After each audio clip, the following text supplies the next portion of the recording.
Hello guys, आपका स्वागत है physics PYQ for NEET JEE and CBSE में। अगर आपको कॉन्सेप्ट अच्छे से समझ में आ जाए तो वीडियो को लाइक करना और हमारे चैनल को सब्सक्राइब करना मत भूलना। इस क्वेश्चन में कह रहा है during a total solar eclipse the moon almost entirely covers the sphere of the सन।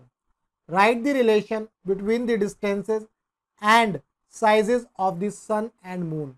हमें रिलेशन निकालनी है अर्थ और सन के बीच में जो डिस्टेंस है, अर्थ और मून के बीच में जो डिस्टेंस है, और सन का साइज और मून का साइज, इन चारों में है ना एक रिलेशन आएगा। वो रिलेशन हमें निकालना है कौन सी कंडीशन में?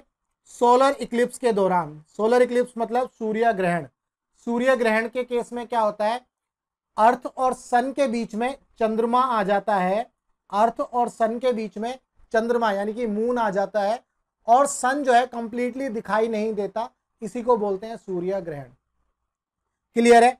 तो अब हमें क्या निकालना है? रिलेशन निकालनी है size of the sun, size of the moon और डिस्टेंसेस के बीच में।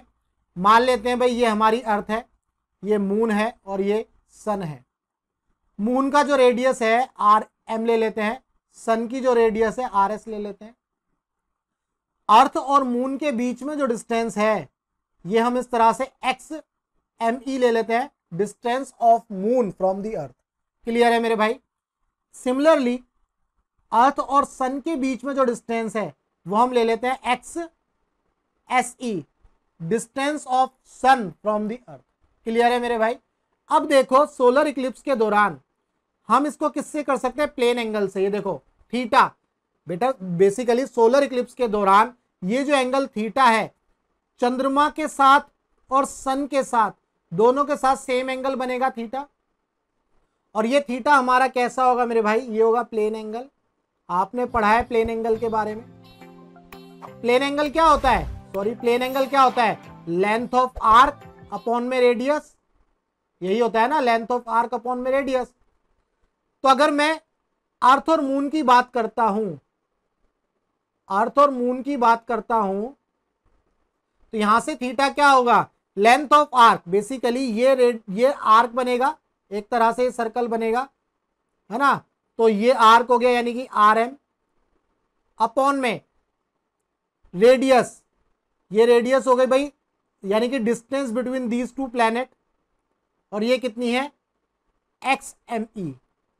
सिमिलरली मैं अर्थ और सन की बात करता हूं, अर्थ और सन की बात करता हूं, ये थीटा, थीटा सेम रहेगा इस केस में। अब थीटा कैसे लिखेंगे?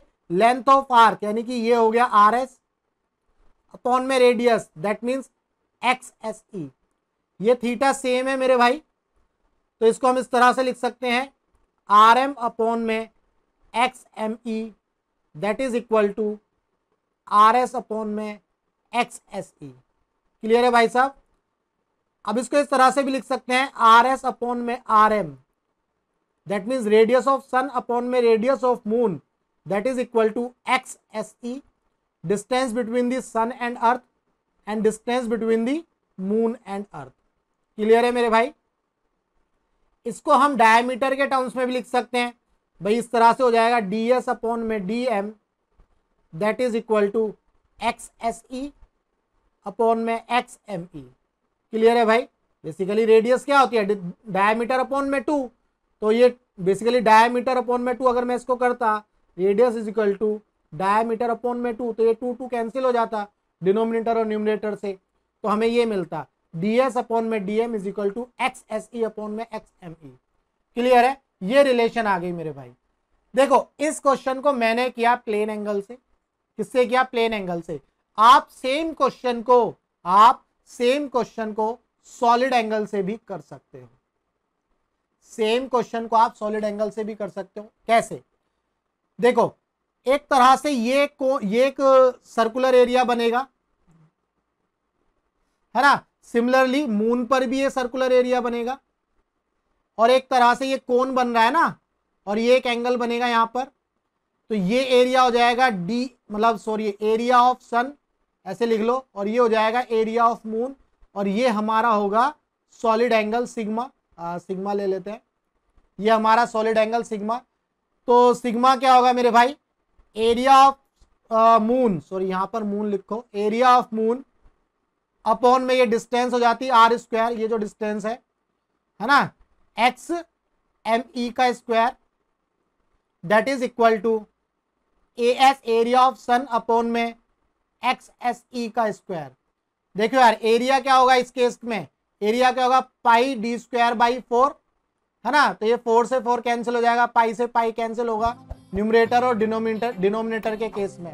तो हमें जो रिलेशन आएगी ना वो यही आएगी, आप चाहे करके देख लेना, सेम रिलेशन आएगी। तो आप इसको सॉलिड एंगल से भी कर सकते हो। क्लियर है?